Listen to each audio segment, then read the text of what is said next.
जय हिंद, आदाब। मैं हूं शमीम जराजपुरी और आप देख रहे हैं खबरों नज़र चैनल। सबसे तेज़ और ताज़ा समाचार देखने के लिए बने रहिए हमारे साथ। अब खबर विस्तार से। इस खबर के प्रायोजक हैं राहुल संस्कृतायन जन इंटर कॉलेज लछरामपुर आजमगढ़ में एडमिशन ओपन। इस खबर के प्रायोजक हैं अमजद अली इंटर कॉलेज मोहम्मदपुर आजमगढ़ में एडमिशन जारी, सीटें महदूद हैं, संपर्क करें। इस खबर के प्रायोजक हैं शेख मसूद इंटर कॉलेज फरियां आजमगढ़ में एडमिशन ओपन, संपर्क करें और फीस में भारी कमी का लाभ उठाएं। इस खबर के प्रायोजक हैं डॉक्टर इम्तियाज हॉस्पिटल मुकीरीगंज शहर आजमगढ़, कम खर्च में जनरल सर्जरी कराएं।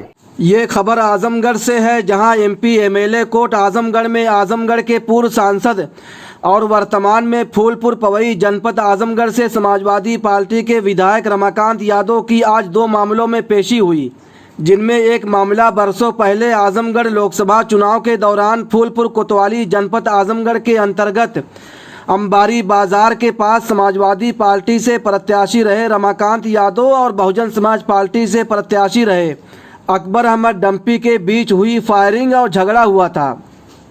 और दूसरा मामला फूलपुर कोतवाली के पास चक्का जाम और घिराव का था। इन दोनों मुकदमों में आज तारीख थी, लेकिन एक बार फिर आज 5 अगस्त की तारीख पड़ गई, जिसकी वजह से बेल एप्लीकेशन पर बहस नहीं हो सकी। इस पूरे मामले पर रमाकांत यादव के वकील स्वामीनाथ यादव और आद्या शंकर दुबे ने क्या कहा है वह तो हम आपको दिखाएंगे, लेकिन दूसरी तरफ आज अकबर अहमद डंपी के वकील लाल बहादुर सिंह ने भी एमपी एमएलए कोर्ट में बेल के लिए अंतरिम जमानत के लिए अर्जी दाखिल कर दी है, जिसमें 3 अगस्त की तारीख पड़ी है। अब देखना यह होगा कि 3 अगस्त को अकबर अहमद डंपी के केस में क्या होता है। अकबर अहमद डंपी के वकील लाल बहादुर सिंह ने खबरों नज़र चैनल से बातचीत करते हुए क्या कुछ कहा है, इसको दिखाने से पहले हम आपको बता दें कि रमाकांत यादव की मुश्किलें कम होने का नाम नहीं ले रही हैं। कस्बा माहुल के शराब कांड मामले में नाम आने के बाद अब एक बार फिर रमाकांत यादव का नाम आजमगढ़ के जहानागंज थाना क्षेत्र में 2022 विधानसभा चुनाव के दौरान हुई एक घटना में पुलिस ने अपनी विवेचना में उनका नाम सामने लाया है और इस मामले में जहानागंज की पुलिस ने कोर्ट में रिमांड के लिए अर्जी लगाई थी।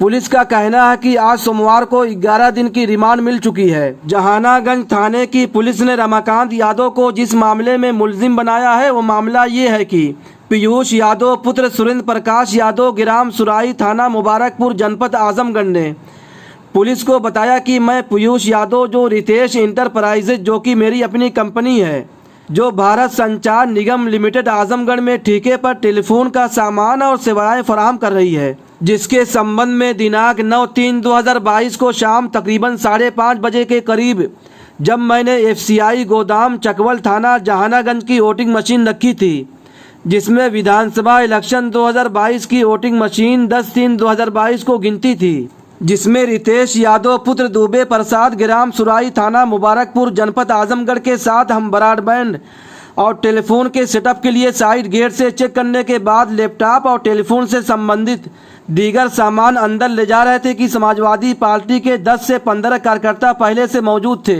वहां मौजूद लोगों ने अचानक अंदर जाने से इनकार करना शुरू कर दिया। हम लोगों ने परिचय कराते हुए बताया कि हम सरकारी काम के लिए अंदर जा रहे हैं। इस बात पर नाराज होकर तमाम लोग एकरार होकर मारपीट और गाली गलौज करना शुरू कर दिया और लैपटॉप और टेलीफोन छीनकर तोड़ दिया और जान से मारने की धमकियां देना शुरू कर दिया। फिर मौके पर मौजूद पुलिस वालों को देखकर सब लोग भाग निकले। इसी मामले में पुलिस की विवेचना में 29/7/2022 को रमाकांत यादव का नाम प्रकाश में आया है। ये भी बता दें कि कस्बा माहुल के शराब कांड में भी पुलिस ने 14 दिन की रिमांड मंजूर की है। पूर्व सांसद आजमगढ़ और समाजवादी पार्टी से फूलपुर पवई जनपद आजमगढ़ के विधायक रमाकांत यादव की आज पेशी थी। आज जो है बेल के लिए जो है एप्लीकेशन पड़ी थी। उनके वकील स्वामीनाथ यादव जो दीवानी कचहरी के क्रिमिनल के बड़े वकील हैं, मशहूर वकील हैं, आइए उनसे पूछते हैं कि आज क्या हुआ। जी सर। आज सरकारी वकील ने मौका ले लिया जी, क्योंकि वो तैयार नहीं हो पाए थे। 98 में जी जो MP का इलेक्शन हुआ, डंपी और रमाकांत जी लड़े थे। अभी गिनती बाकी थी उसी बीच इन दोनों लोगों के बीच कुछ शक्ति प्रदर्शन हो गया था एक जगह। उसी को लेकर के पुलिस ने इन लोगों पर एक साथ 74 लोगों पर मुकदमा दर्ज कर दिया। फूलपुर अंबारी वाला, हाँ, उसी में बेल थी। रमाकांत यादव और अकबर डिम्पी के मामले के बीच में जो झगड़ा हुआ था, हाँ, उसी में बेल थी। आज जी, फाइल वाइल आई थी, लेकिन वकील सरकार तैयार नहीं थी। इसमें तारीख पड़ गई, तारीख 5 पड़ गई। 5 पड़ी है। क्या साक्ष्य है उसमें, कुछ एविडेंस अब है क्या लग रहा है? कोई चोट तो किसी को नहीं है, जी सब नाटकीय लगता है। जी, केवल शक्ति प्रदर्शन के दायरे में ही ये सब चीज़ें हैं। एक मुकदमा और है अरवला का, अवैध जो है शराब कांड का, इसमें क्या लग रहा है आपको? अब जो सुना है कि उसमें भी लगा रहे हैं लोग, मगर उसमें कहीं से सीधे कनेक्शन जुटेगा नहीं, गढ़ा हुआ चाहे जो भी हो। पूरा मामला गढ़ा हुआ है और पुलिस जो है रिमांड के लिए भी एप्लीकेशन दिया मांग रही है, लेकिन अब तक अगर कोई साक्ष्य नहीं मिला तो अब गढ़ने का पूरा प्रयास हो रहा है। तो रिमांड के लिए क्या हुआ, रिमांड मिल जाएगी? रिमांड तो आमतौर से पुलिस मांगती है, लोग देते भी हैं। कितने दिन के लिए रिमांड मांगा? 2 दिन 4 दिन जो भी हो मांगेंगे तो अक्सर मिलता है। आज सिर्फ अकबर अहमद डिम्पी वाले मामले में पेशी थी या वहाँ फूलपुर पवई वाला भी मामला था? दो हम वो ब्लॉक प्रमुख वाला भी है, रौला वाला भी, वो भी फूलपुर, दोनों फूलपुर का ब्लॉक प्रमुख वाला था और ये वाला था डम्पी वाला। आज कहाँ पेशी हुई थी? कोर्ट नंबर 3 में, MP MLA कोर्ट में। ये थे स्वामीनाथ यादव जी, जो रमाकांत यादव के वकील हैं, क्रिमिनल के मशहूर वकील हैं। खबरों नज़र चैनल से बातचीत कर रहे थे। उनका कहना है कि आज अंबारी वाले मामले में रमाकांत यादव और अकबर अहमद डम्पी के बीच में जो झगड़ा हुआ था, जो टकराव हुआ था, उस मामले में आज ज़मानत के लिए अर्जी पड़ी थी, लेकिन तारीख पड़ गई है और 5 तारीख पड़ी हुई है। खबरों नज़र चैनल के लिए शमीम जराजपुरी, आजमगढ़। इस वक्त मौजूद हैं दीवानी कचहरी में और खबरों नज़र चैनल से बातचीत करने के लिए हमारे साथ मौजूद हैं पूर्व सांसद आजमगढ़ और फूलपुर पवई से समाजवादी पार्टी के विधायक, वर्तमान विधायक रमाकांत यादव के वकील आद्या शंकर दुबे जी, जो क्रिमिनल के मशहूर वकील हैं दीवानी कचहरी के। खबरों नज़र चैनल से बातचीत करने के लिए हमारे साथ मौजूद हैं। आइए हम वकील साहब से पूछते हैं कि आज क्या हुआ है। आज भैया रमाकांत यादव जी के मुकदमे में ATJ 3 के यहाँ जमानत की हमारी दरख्वास्त पड़ी थी। प्रोसिक्यूशन और अवसर की मांग की गई, जिस पर माननीय अदालत ने 5 अगस्त की डेट पुनर्सुनवाई के लिए लगा दिया। 5 अगस्त के लिए। आज सिर्फ अकबर अहमद डिम्पी और जो अंबारी झगड़ा हुआ तो वही पेश हुआ? नहीं, जो अकबर अहमद डिम्पी से झगड़ा हुआ था वो मुकदमा था, और एक चक्का जाम हुआ था सड़क पर फूलपुर थाने में का मुकदमा था। दोनों में बेल थी और दोनों में 5 अगस्त तारीख पड़ गई। दोनों में? उसमें कोई वारंट भी बना हुआ है? वारंट तो 50 लोगों को ऑलरेडी है। अब जितने लोग जेल में गए हैं 98 वाले प्रकरण में, उसके अलावा सबके खिलाफ वारंट है। FIR जो हुई है उसमें तो संख्या दी गई थी 40-45, उनकी 40-45 अकबर अहमद डम्पी के, लेकिन जो चार्जशीट आई है उसमें 79 मुलजिम जो हैं उनका पूरा नाम पता सब कुछ है। आपने वकील साहब FIR की कापी पढ़ी पूरी? जी 79 लोग हैं। हाँ। अगर इसमें किसी मुलजिम की जो है जमानत हो जाती है, बेल हो जाती है, हाँ। उस बेस पर क्या आप लोगों की बेल हो जाएगी? ऐसा है कि पैरिटी ग्राउंड जो है वो अभियुक्त को लाभ देता है। प्रथम सूचना रिपोर्ट में केवल रमाकांत और अकबर अहमद डम्पी को गोली चलाना बताया गया है। बकिया किसी का नाम FIR में नहीं है कि किसने गोली चलाई, किसने ढेला चलाया। अच्छा ये बताइए कि अरौला थाना अंतर्गत जो है कस्बा माहुल में जो अवैध शराब कांड वाले मामले में भी इनको जो है मुलजिम बनाया गया है, इनका नाम विवेचना में शामिल किया गया है। क्या लग रहा है, इसमें क्या चल रहा है? ये जो अभियुक्त जेल में हैं, चार्जशीट आ गई, अब इनको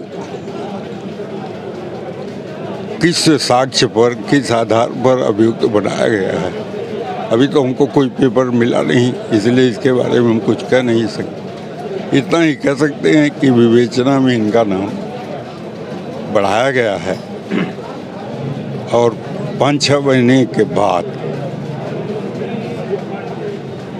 क्या मुश्किलें बढ़ सकती हैं रमाकांत यादव की, जिस तरह से उनके ऊपर मुकदमे हो रहे हैं, मुकदमे में जो है लाया जा रहा है?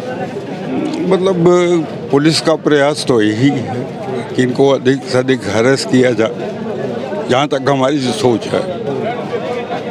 इस तरीके से जैसे आज जहानागंज में एक मुकदमा कायम हुआ था छिनैती का, आज उसमें रिमांड बनाया गया, इनको मुलजिम बनाया गया। जहानागंज वाले में क्या मुकदमा था? 392 लैपटॉप वगैरह छीनने का है।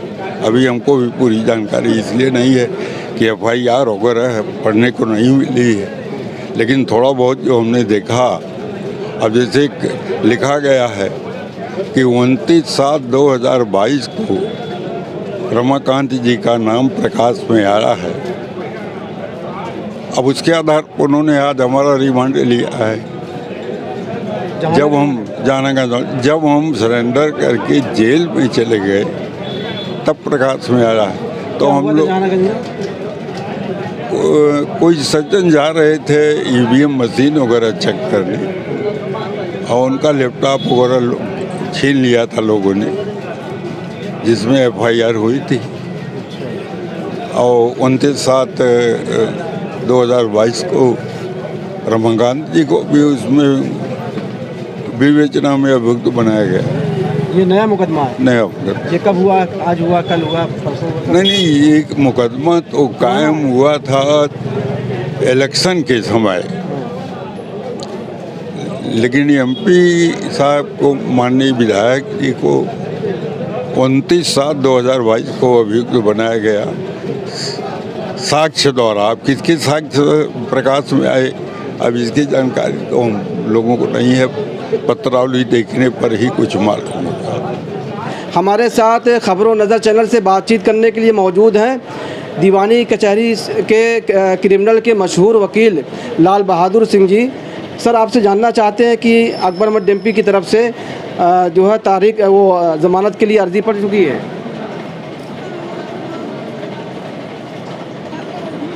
अंतरिम जमानत की अर्जी है, अंतरिम जी।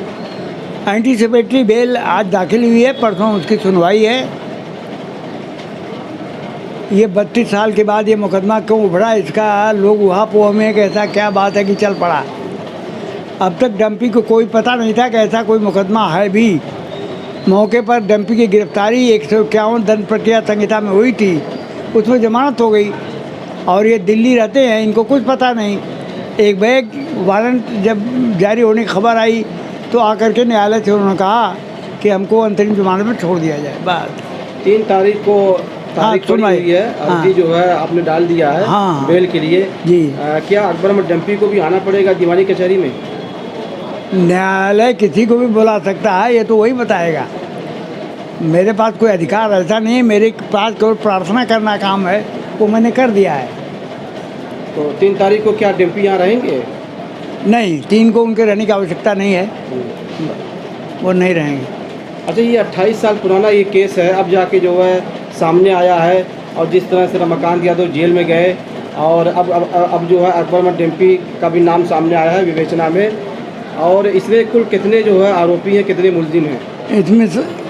इसमें 72 मुलजिम हैं और इस मुकदमे में घंटों गोली चला कहा गया है न किसी को फायर की चोट है और ना ही कोई खोखा कारतूस पिलेट्स वगैरह मौके से बरामद है। अब ये तो बाकी न्यायालय में जो सबूत आएगा उसके अनुसार निर्णय होगा। चौकी इंचार्ज ने जिस तरह से उसमें चार्जशीट लगाई है और अपनी विवेचना में जो नाम सामने लाए हैं, हाँ। आपका कहना है कि खोखा कारतूस और अरे कुछ नहीं कुछ बरामद नहीं हुआ है। ना ना ना, क्या लग रहा है इस केस में कोई दम है? मेरे हिसाब से तो इस मुकदमे को चलना ही नहीं चाहिए था, क्योंकि 307 को हटा दिया जाए। न गोली है, न गोली लगी है, न गोली की चोट है। 307 नहीं तो बाकी जितनी दफ़ाएँ हैं वो 10 वर्ष के अंदर मुकदमा चल जाना चाहिए। तो 468 बार करता है कि ऐसा मुकदमा नहीं चल सकता, लेकिन 307 लग गया, ऐसे चल रहा है। ये 72 लोगों में से जो है दोनों तरफ से लोग हैं। हाँ नहीं, दोनों तरफ तो उसमें है ही नहीं है। हाँ। यही तो दिक्कत है। ये ऐसा विचित्र मुकदमा है कि दोस्त और दुश्मन दोनों ने मिल के गोली चलाया, किस पर चलाया पता नहीं है। कभी ऐसा हो ही नहीं सकता दोनों एक साथ बैठ जाए, लेकिन एक साथ मुलजिम है वो क्यों? ये जो 72 लोग हैं ये अकबर अहमद डंपी की तरफ से हैं? नहीं नहीं नहीं, ये दोनों तरफ से? हाँ, पता नहीं तरफ का मुझे मालूम नहीं, मुझे केवल मालूम 72 मुलजिम हैं बस। ये थे लाल बहादुर सिंह जी जो खबरों नज़र चैनल से बातचीत कर रहे थे। इनका कहना है कि 3 तारीख को बेल के लिए अर्ज़ी पड़ी हुई है। अब देखना है कि 3 तारीख को उनकी जो है अंतरिम जो है ज़मानत होती है या फिर ज़मानत जो कैंसिल होती है। लोअर कोर्ट से ज़मानत जो है अर्ज़ी कैंसिल होकर सेशन कोर्ट में जाती है। अब ये तो आने वाला जो है 3 तारीख का दिन ही बताएगा। खबरों नज़र चैनल के लिए शमीम जराजपुरी, आजमगढ़। खबर और विज्ञापन के लिए संपर्क करें। आजमगढ़ की ताज़ा और तमाम खबरों को सबसे पहले देखने के लिए हमारे चैनल को सब्सक्राइब करें।